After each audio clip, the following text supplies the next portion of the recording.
mentorship seriously. And my question around this is, how can an organization identify high potential so that mentoring can start early, so that they can mentor the right individuals, they can pour in the resources that they need to pour in good time so that they can get a return? What is your advice around this? Okay, my advice, I will advise it through the case study that I shared on my book, the Steve Jobs and Mark Zuckerberg mentorship story. You know, this was a story wherein, like my is it was a story where two people who have a vision and greatness in their different spaces, but in the technological space. So it was important that they had to focus to say, what is it that we want to make an impact on in the technological space? So this journey, it was when now Steve Jobs mentored Mark Zuckerberg. And Mark Zuckerberg has credited Steve Jobs in terms of saying, he has advised me in my formative years of Facebook, teaching me the importance of focus, the value of building a strong and a lasting culture, and also reinforcing the belief in innovation, leadership, and reminding him the importance of fostering young talent. So this should be a culture that in the corporate sector we should embrace. Corporate sector, any leader in the corporate sector, from middle entry level manager, middle level to senior manager, you need to and cultivate that culture of talent management.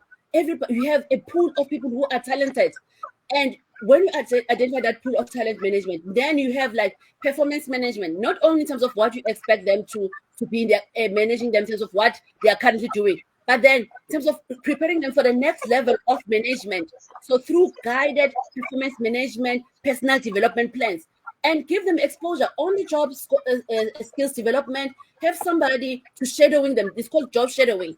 Find people who can job shadow them already in the next senior level, and then take them also to formal training programs as well, because they need to navigate the corporate space, and also you elevate your leadership through that purpose of taking them to formal education, training programs, workshops, but also doing the job shadowing. It's very, very important, because companies that are not doing the job shadowing sometimes find that when the CEO has to retire, or when the senior manager has to retire, there's a problem. You can't find talent from within, but you have invested so much in your own people, but always to bring in other external people to help drive this company forward. And then that shows that there's something wrong. What happens to the pool of talented people internally? What have you not been intentional to preparing them to the next level of management and leadership and impact, and taking this company, beyond your time when you exit that institution? So it's that kind of thing. You have a talent, manage your talent. You have a talent management strategy, and identify through performance development plans. Identify skills, formal skills that you can take your employees through formal education programs, and also soft skills.